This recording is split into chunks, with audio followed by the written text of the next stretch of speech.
है? तो in uniform electric field में ये सिर्फ बात कर रहे हैं कि यहाँ पर क्या दिया हुआ है, यूनिफॉर्म। यूनिफॉर्म इलेक्ट्रिक फील्ड में, ठीक है, पैरेलल प्लेन्स होती हैं equipotential surface, parallel planes, equipotential surface. तो इस सरफेस पे हर जगह पोटेंशियल सेम है, फिर इस सरफेस पे हर जगह सेम है, इस सरफेस पे हर जगह सेम है। तो अगर आपको दो इक्विपोटेंशियल सरफेस दे दे और बीच का डिस्टेंस डी दे दे, तो आप उससे उस इलेक्ट्रिक फील्ड का मैग्नीट्यूड निकाल सकते हैं। ठीक है,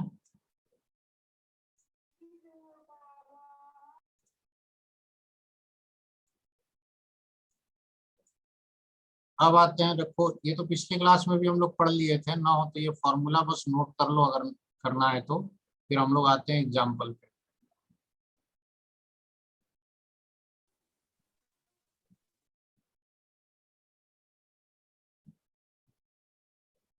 गौरव कुमार ओझा हो गया सर। बीच बीच में बेचारा माइक ऑन कर रहा है लेकिन कुछ बोल नहीं पा रहा है।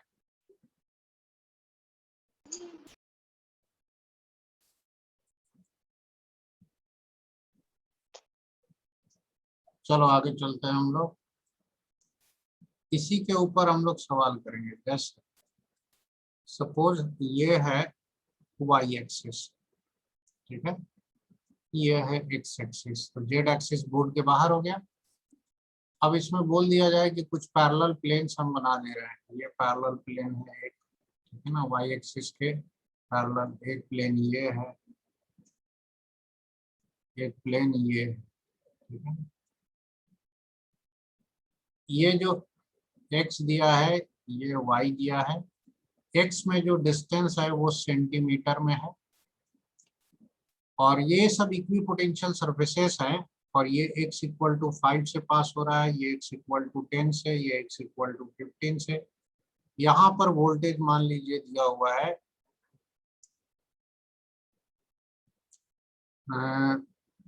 12 वोल्ट, इस पे लिखा हुआ है 10 वोल्ट, इस पे लिखा हुआ है 8 वोल्ट एंड सो ऑन। तो इसको देख करके, इन इक्विपोटेंशियल सरफेसेस को देख करके हमें इलेक्ट्रिक फील्ड निकालना है, फाइंड ई। ठीक है, कि इलेक्ट्रिक फील्ड कितना होगा। तो फाइंड ई इलेक्ट्रिक फील्ड निकालने के लिए क्या करेंगे, पहले तो हम इसका डायरेक्शन का अंदाजा लगा लेंगे इलेक्ट्रिक फील्ड का, कि इलेक्ट्रिक फील्ड घटते हुए पोटेंशियल की डायरेक्शन में होता है। तो घटता हुआ पोटेंशियल देखो, 12 के बाद 10, 10 के बाद 8, इसका मतलब इलेक्ट्रिक फील्ड ऐसे होगा, इस तरीके से होगा।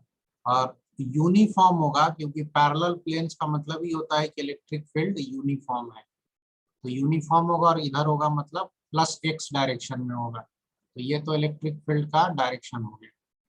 रही बात कि इसका मैग्नीट्यूड कितना है, तो इसके लिए कोई भी दो इक्विपोटेंशियल सरफेस के बीच का दूरी देख लो, 5 से 10 कितना दूरी है, 5 सेंटीमीटर। और यहाँ का वोल्टेज पता है, तो इलेक्ट्रिक फील्ड का मैग्नीट्यूड निकालने में बहुत आसानी होगी। V1 minus V2 divided by D होता है। तो ये जो V1 है ये 12 है, V2 आपका 10 है, और डी जो है उसी हिसाब से 5 सेंटीमीटर है, जिसे हम 0.05 लिखते हैं। ठीक है, तो ऊपर आ जाएगा 2/0.05 है ना, तो 5/100 हो जाएगा। ठीक है, तो 200/5 कितना आ गया, 40 आ गया। तो इलेक्ट्रिक फील्ड का मैग्नीट्यूड 40 आ गया, तो ई की वैल्यू को हम लोग वेक्टर फॉर्म में लिख सकते हैं 40 आई कैप। बाकी यूनिट तो वोल्ट पर मीटर होता है। आई कैप क्यों लगा दिया, क्योंकि electric field plus x direction में है, प्लस एक्स इधर की तरफ है ना। अगर पीछे की तरफ होता तो माइनस आई कैप लगाते।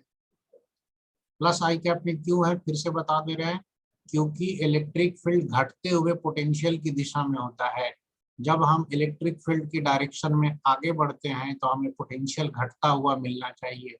पोटेंशियल घट तो रहा है यहाँ से, 12 से 10, 10 से 8। ठीक है, नोट कर लो।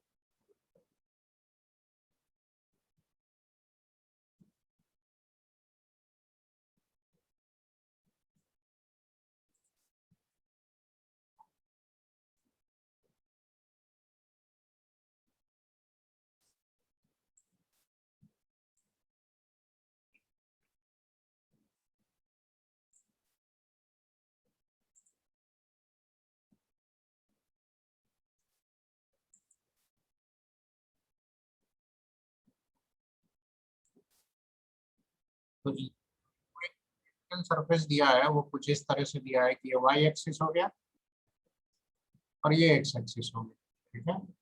अब वो इक्विपोटेंशियल सरफेसेस जो है वो इस तरीके से है, ऐसे, ठीक है। इस तरह से पैरेलल प्लेन्स, पैरेलल है, 2 या 3 दिखा दिया, ऐसे बहुत है।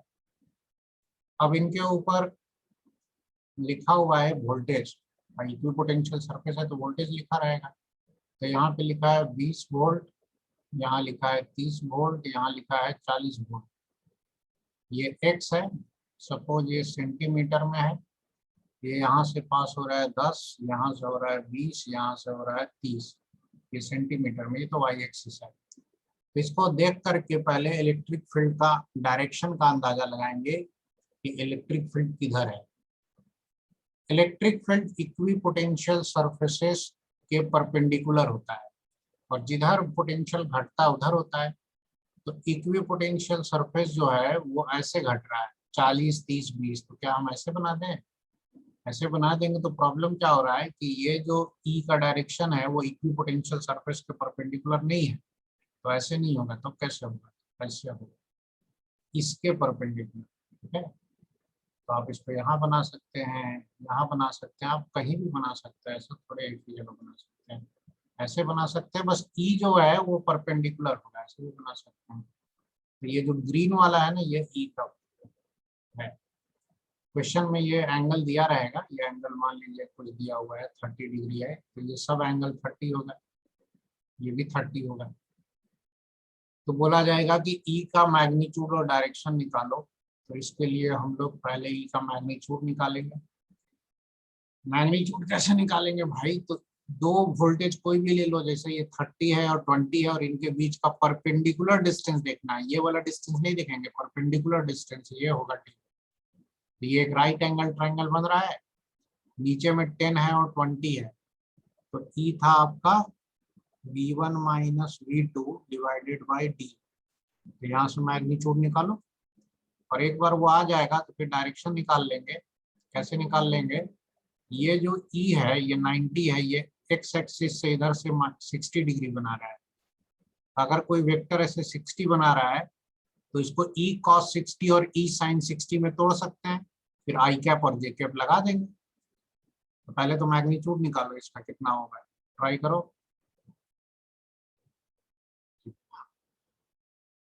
तो पहले हमने डी निकाला, डी राइट एंगल ट्रायंगल से निकल जाएगा क्योंकि ये हाइपोटेनियस है 10 सेंटीमीटर, तो ये वाला हो जाएगा 10 कॉस थीटा, तो ये हो जाएगा 10 साइन थीटा, और वही साइन 30 से हमने निकाल लिया, डी हो गया 10 साइन 30।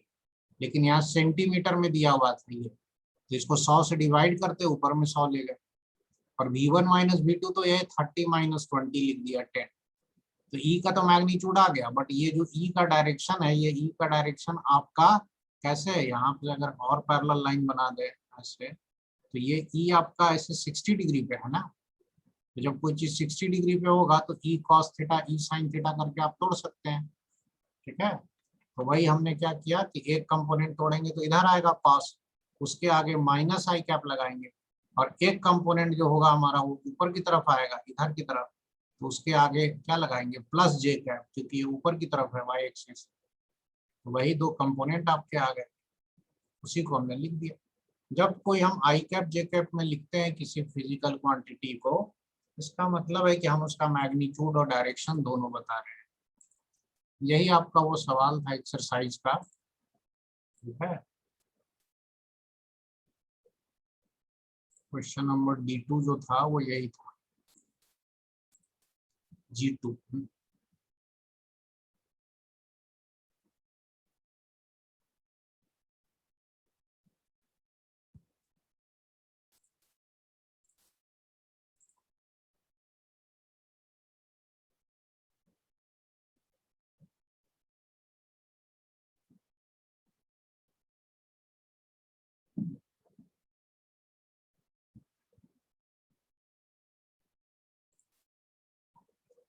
हो गया नोट, आगे चले।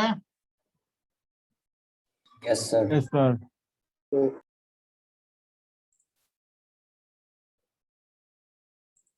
अब हम लोग आएंगे इलेक्ट्रोस्टैट में न्यू टॉपिक पे, इलेक्ट्रिक डाइपोल।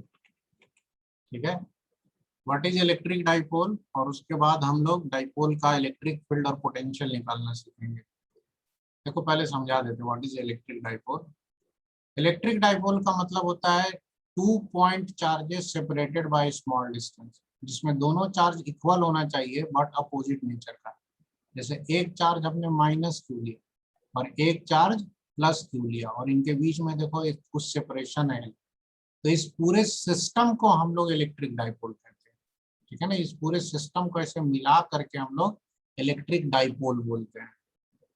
डाइपोल वर्ड आया है डाइपोल, ठीक है ना, डाइपोल। डाई का मतलब होता है दो, पोल, पोल का मतलब चार्ज यहाँ से है। ठीक है ना, तो दो चार्ज मिला करके डाइपोल बनता है, समझे। तो डाइपोल, डाई का मतलब दो होता है, तो वहां से ये वर्ड आया है। डाइपोल मतलब दो चार्ज वाला सिस्टम जिसमें दोनों चार्ज इक्वल एंड अपोजिट। तो हम लोग इसका डेफिनेशन क्या लिखेंगे भाई, इसका डेफिनेशन लिख देते हैं यहाँ पे।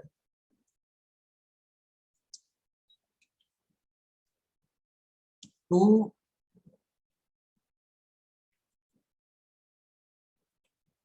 particles having equal and opposite charges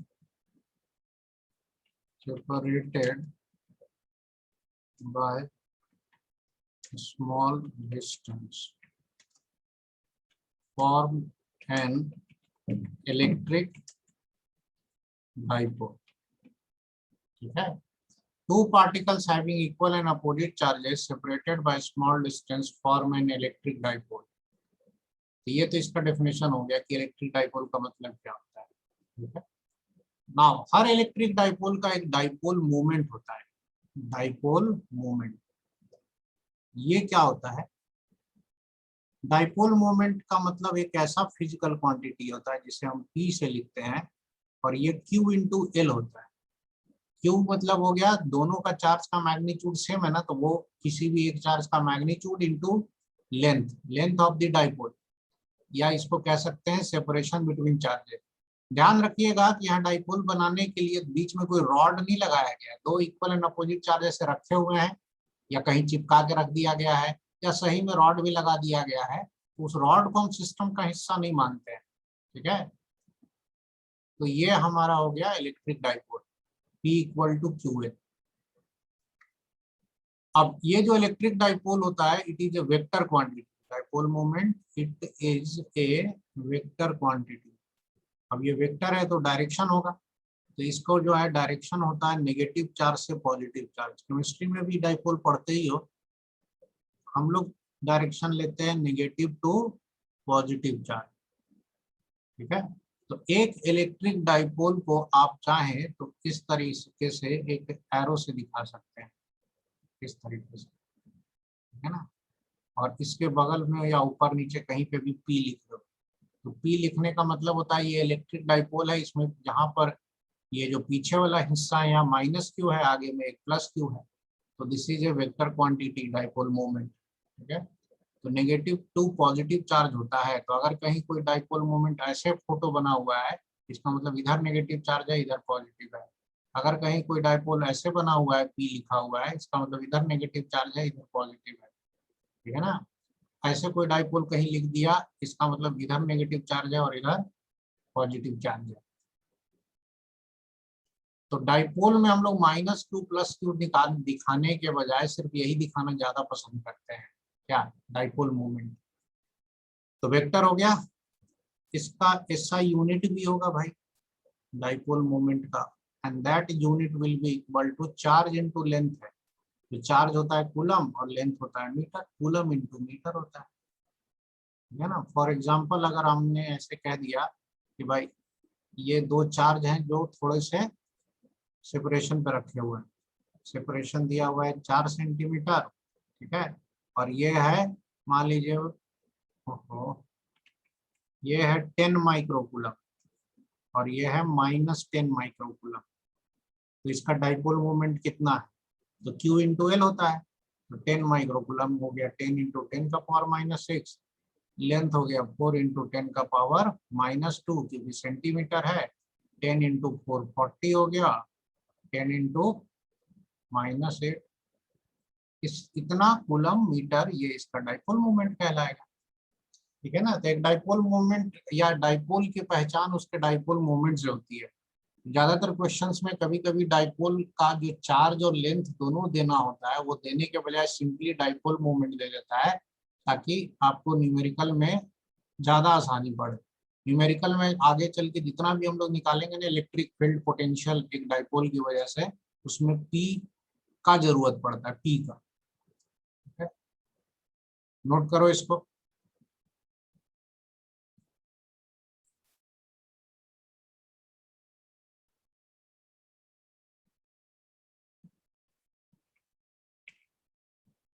potential due to a short dipole. जब भी हमें डाइपोल मिलेगा वो हमेशा शॉर्ट ही मिलेगा। शॉर्ट का मतलब ये होता है कि डाइपोल में का जो लेंथ है वो बहुत कम है। इसके वजह से इलेक्ट्रिक पोटेंशियल का क्या फॉर्मूला होता है, तो मान लीजिए ये डाइपोल, डाइपोल ऐसे हम लोग दिखा देते हैं। इसका मतलब है कि माइनस क्यू इधर है, प्लस क्यू इधर है। किसी भी पॉइंट पे जब बोला जाए पोटेंशियल निकालो तो उस पॉइंट का डिस्टेंस डाइपोल के मिडिल से लिया जाता है। ठीक है ना आगे से ना पीछे से, मिडिल से लेना है। अब ये पॉइंट देखो इधर भी हो सकता है, यहाँ भी हो सकता है, यहाँ भी हो सकता है, यहाँ भी हो सकता है, यहाँ भी हो सकता है, यहाँ भी हो सकता है, यहाँ भी, ये कहीं भी ये इधर होगा पॉइंट, उसका डिस्टेंस निकालने के लिए फॉर्मूला है। और वो फॉर्मूला क्या है, बड़ा सिंपल सा फॉर्मूला है कि मान लीजिए कि डाइपोल से आर डिस्टेंस पर थीटा एंगल पर ये पॉइंट है और यहाँ बोला गया पोटेंशियल बताओ। ठीक है। तो यहाँ पे तरीका ये है, बेसिक तरीका क्या है कि ये जो पॉजिटिव चार्ज और नेगेटिव चार्ज है दोनों की वजह से वहां पोटेंशियल निकाल करके और उसको ऐड कर लो। पोटेंशियल होता है के क्यू बाई आर।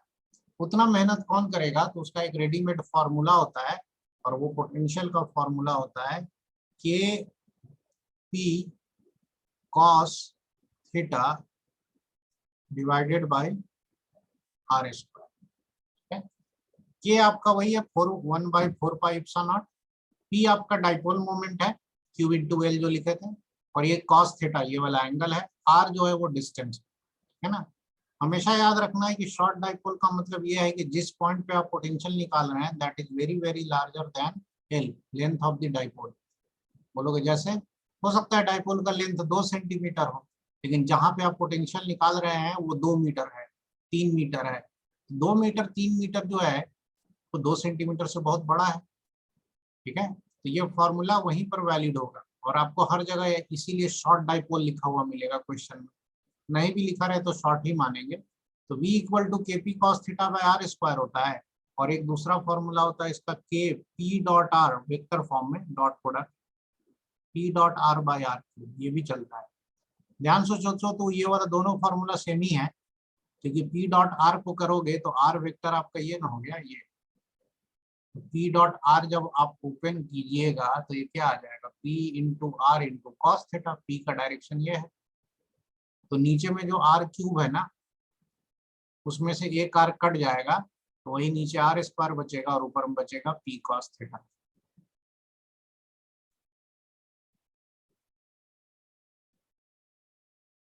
तो ये हो गया तुम्हारा इलेक्ट्रिक पोटेंशियल का फॉर्मूला। ज्यादातर हम लोग ये वाला फर्स्ट वाला यूज करते हैं, लेकिन किसी किसी न्यूमेरिकल में पूछ देता है तो बता देंगे, है ना।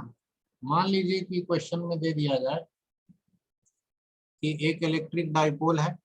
जब भी डाइपोल देगा ना उसका डाइपोल मोमेंट दिया जाए। तो डाइपोल मोमेंट दे दिया आपको, मान लीजिए 20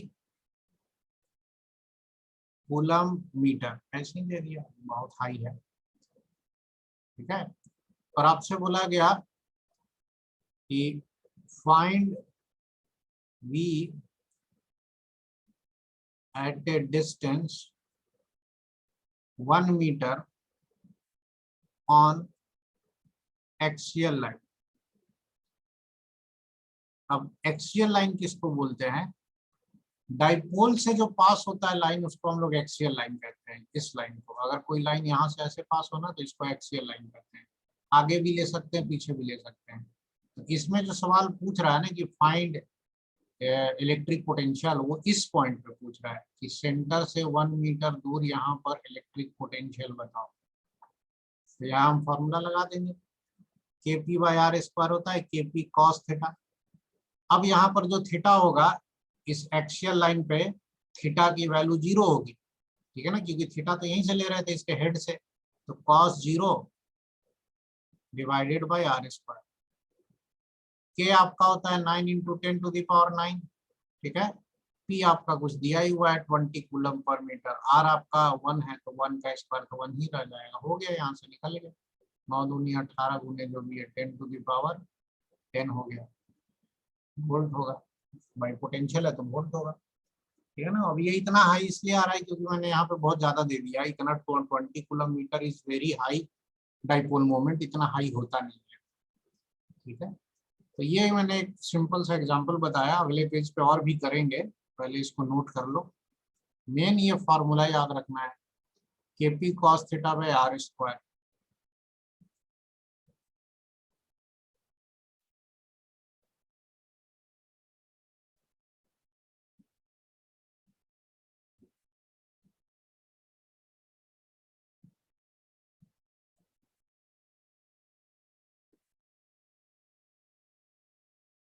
हो गया सर।